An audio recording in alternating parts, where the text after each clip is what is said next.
आज भी ऐसे लोगों की कमी नहीं है जो कहते हैं कि महाभारत झूठी थी। उनका कहना है कि महाभारत के गीता के उपदेश भी सिर्फ लोगों की मन की बनाई गई बातें थी, पर लगातार मिलते गए पुरातात्विक और वैज्ञानिक सबूतों ने लोगों को अपनी सोच बदलने पर मजबूर कर दिया है।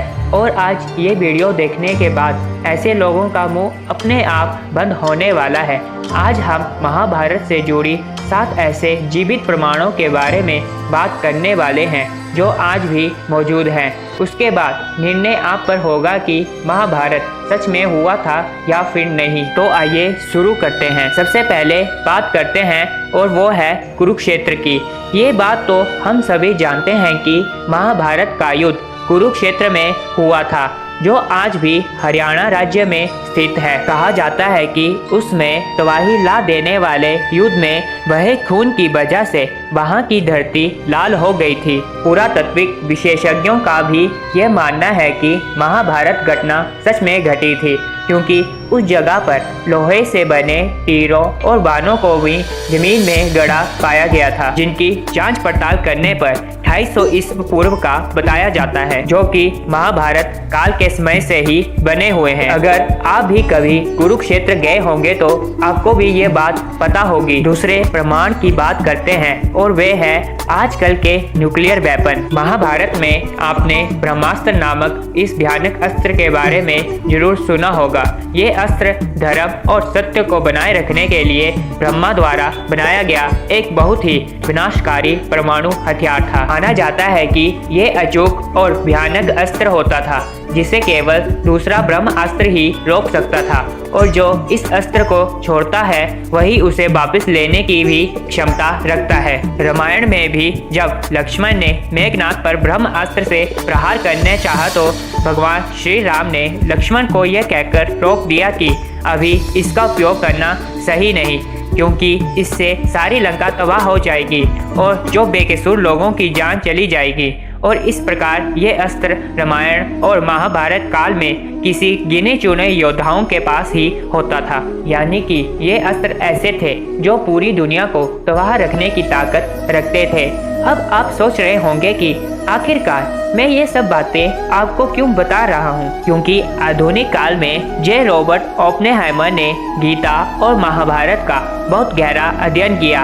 और गौरतलब है कि अमेरिका ने इस वैज्ञानिक रॉबर्ट ओपेनहाइमर को परमाणु बम बनाने का काम दिया था। उन्होंने महाभारत काल के ब्रह्मास्त्र की संहारक क्षमता पर शोध किया और अपने मिशन का नाम दिया था ट्रिनिटी। फिर रॉबर्ट ओपेनहाइमर के नेतृत्व में अमेरिकन साइंटिस्ट की एक टीम ने इस प्रोजेक्ट पर काम करना शुरू किया था।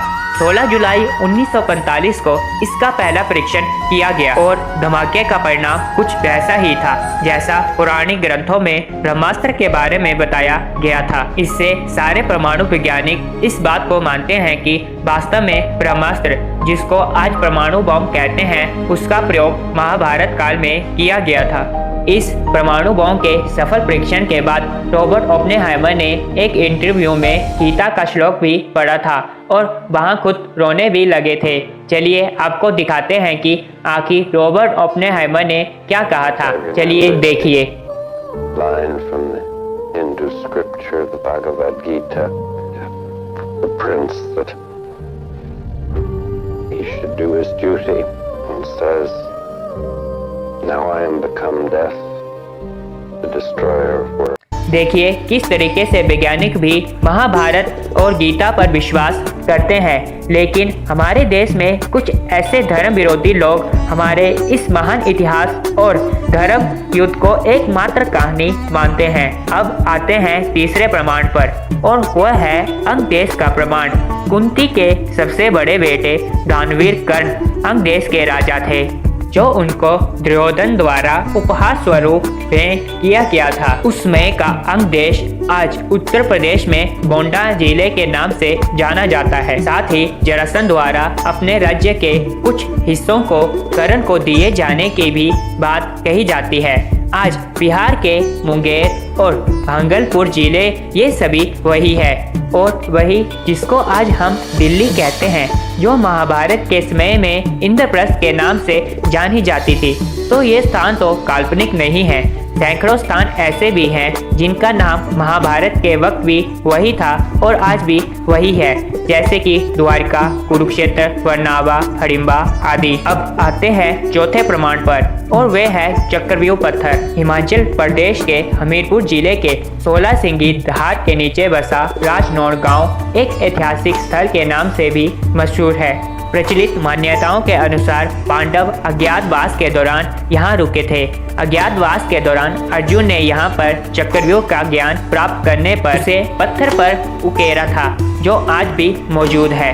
और इस चक्रव्यूह को ध्यान से देखा जाए तो इसमें अंदर जाने का रास्ता तो साफ दिखाई देता है, लेकिन बाहर जाने का रास्ता पता नहीं चलता। और अब बात करते हैं और वह है लाक्षागृह। महाभारत में लाक्षागृह को महत्वपूर्ण भूमिका मानी जाती है, जिसमें पांडवों को जिंदा जलाने की साजिश रची गई थी, लेकिन सुरंग के माध्यम से पांडवों ने निकलकर अपनी जान बचाई थी। ये वारणावत यानी कि वर्तमान काल में वर्णामा नामक स्थान में बनाया गया था और इसके प्रमाण आज भी मौजूद हैं।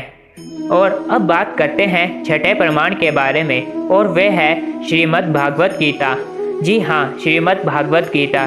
जिन्होंने श्रीमद् भागवत गीता पढ़ी होगी उन्हें अच्छी तरह पता होगा कि उसमें अधिकांश श्लोक सिर्फ 2-2 लाइन में लिखे गए हैं, और अगर आप भी किसी भी श्लोक को पढ़ें और समझें तो ये श्लोक बहुत कम शब्दों में और बहुत अधिक बात कह देते हैं, जैसे मानो गागर में सागर। और जितनी गहरी बातें उसमें लिखी गई है, ये बातें किसी सामान्य मनुष्य द्वारा बिल्कुल भी नहीं बताई जा सकती। आज मानव सभ्यता भले ही बहुत विकसित हो चुकी है, लेकिन आज भी गीता में वो ज्ञान है जो अकल्पनीय और अद्वितीय है, जिसे सामान्य व्यक्ति का दिमाग सोच भी नहीं सकता, जिसे कोई महापुरुष या भगवान ही बता सकते हैं। और ये इस बात का सबूत है कि भगवान श्री कृष्ण थे और उन्होंने गीता का बात संवाद अर्जुन के साथ किया, और इसलिए अर्जुन भी थे, और जब अर्जुन थे तो फिर पांडव भी थे, और पांडव थे तो महाभारत भी हुआ था। और अब बात करते हैं इस वीडियो के अंतिम प्रमाण के बारे में, और वो है द्वारका नगरी। इस बात से हम सभी परिचित हैं कि भगवान श्री कृष्ण द्वारका के राजा थे, और महाभारत में इस बात का उल्लेख मिलता है कि ये नगरी जलमग्न हो गई थी।